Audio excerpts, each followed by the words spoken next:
asking. It's like asking, that's Tzimtzum Bet, meaning the extension of Bina to Malchut, and her sort of gathering her to the extent that she is able in order to work together, to create together a return light, or sort of to accustom Malchut into being able to perform from the places that she's not able, meaning to give meaning to her nature of receiving, for it. So this is actually the purpose and duty of the second tablet in relation to the first. So what is the purpose, basically? That at the end of Reformation, Malchut Malchut as pretending to be Bina, accustoming herself, will gather enough light so she can receive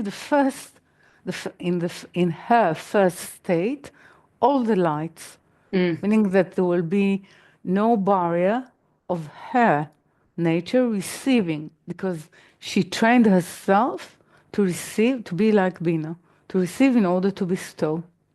Then it means, like human consciousness, through second tablet or the Torah of Yom Kippurim, we will accustom ourselves to be able to receive the first Torah. So of course, within this light, we get glimpses, definitely in Shavuot, of the first Torah. Yeah, because what is the glimpses of the first Torah? It's like Shabbat, something like the world to come. Got it. Yeah. So yes. So actually, this is the most accurate explanation. Is that second meaning? This is why it's middle line, because middle line allows us actually to gradually make peace between our nature, which is the will to receive, the desire to receive, and the nature of the higher, the nature of the creator. Because it gives us the differentiation. Then how actually we're able to bring them together. We're able to bring them together when we agree that the nature of the higher will be the dominant, and we will be its body. And then it's a third line. That when we relinquish our will as the dominant desire, as a dominant relation or attitude towards the light, towards the light. So yes, so this is basically what he's saying. I created Torah, I created the will to receive, yeah, and then I created Torah to give it taste or to give it meaning.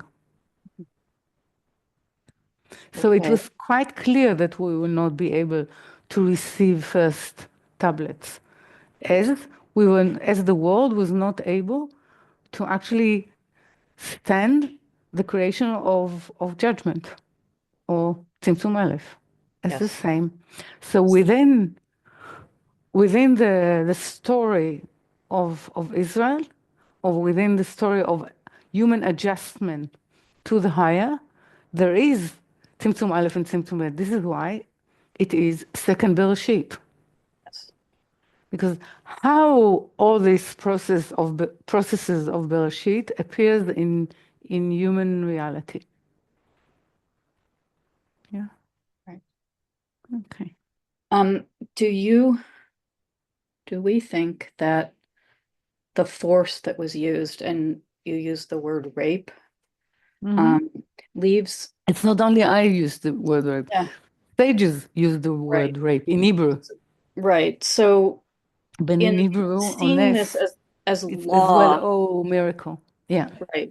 So in seeing all this as a law instead of as an alive, illuminated intention, do you think that that's connected to the force that was used, which kind of makes it feel, or to me, it do not and do, I definitely experience that as a law and not as a rolling But, possibility. but do and do not is Yeah. not your forbidden. It's not possible. It's a very deep explanation. I know it sounds, most of what Bala Sulam is saying sounds very simple, like the will to receive to oneself or the will to receive. What he's saying that when we are actually, when it says it's not permitted, it suggests that it's not possible. It's not that it's not permitted to receive in the will to receive to oneself. It's not possible. It runs away from you. Mm. Of course, it's possible. You see, all the world is doing, but all the world, because of that, dies. This is why there is death, because it reaches the point of manula, and then life actually runs away from this vessel. So it's not that it's forbidden, it's not Mm. possible. Now, this is why Torah is not law. Oh. It Oh. actually suggests to us what is possible and how we make it possible, how we make it meaningful.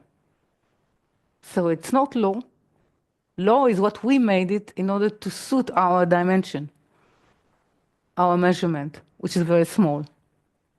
So we call it law because this is something we can understand. Do and do not do. No, it's nothing to do with that. It's actually accommodating will to receive to oneself in order actually to control it. This is religion. In order to control it, to behave in such a way so it will be beneficial to the controllers. But this is not Torah. So now I understand why you said that every era has actually missed the kind of confluence of Torah and time and Yeah. place. This is what I understand. what we call moral is definitely immoral Hmm. because it's contemporary. It has to do with the agenda of the time, of what we understand, of the pressures, of the politics, of our state. It's nothing to do with true morality, which is bestowal, which has to do with divine, nothing to do with humanity. So Torah actually tried to accommodate us and to teach us and to guide us into godly morals, which are eternal, not changing, has to do with truth. So And everything, this is what I'm saying, it cannot be a law. It's in it's an evolving process, Torah. I think the most beautiful description of it is in the Zohar Mishpatim, when there is sort of the dance of the lover around divinity as a maiden hidden in a tower, and she's sort of opening an opening that he can only he can see her because he's the lover. So if you don't love it, you don't see anything in it. If you don't understand that you're walking into a process, not into a law of because what I'm saying, what is not possible now will be possible. This is why Shvat has to do with Shibuta.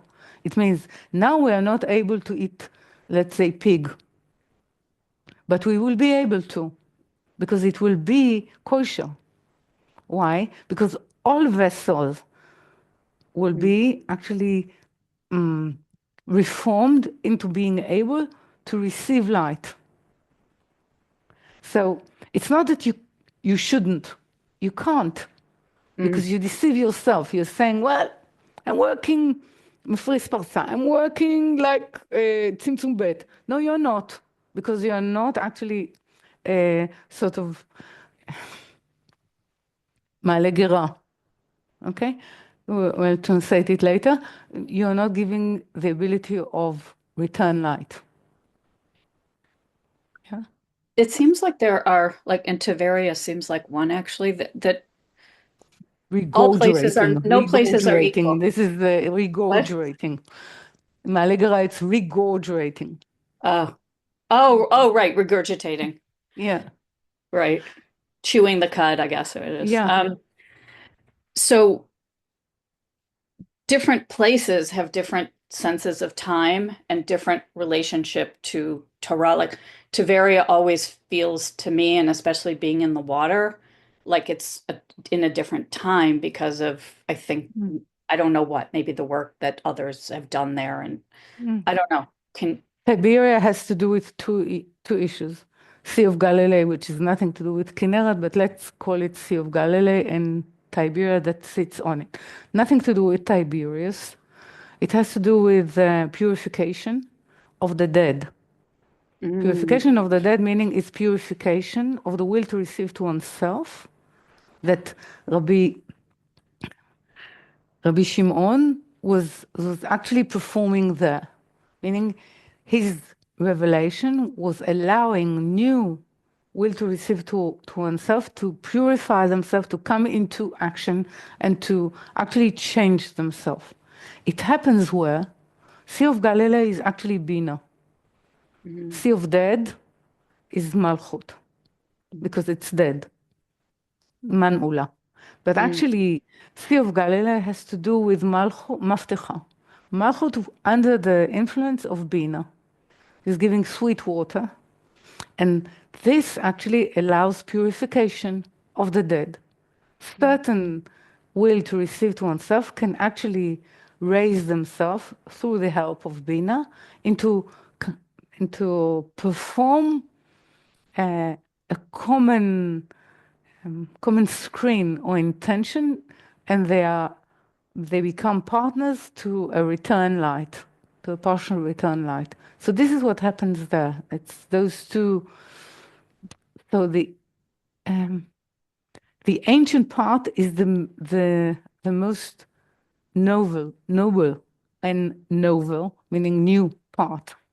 mhm, Okay, of because it relates to renewing the work that of in last generation of what Rabbi Shimon did there, mhm, because it was meant for us.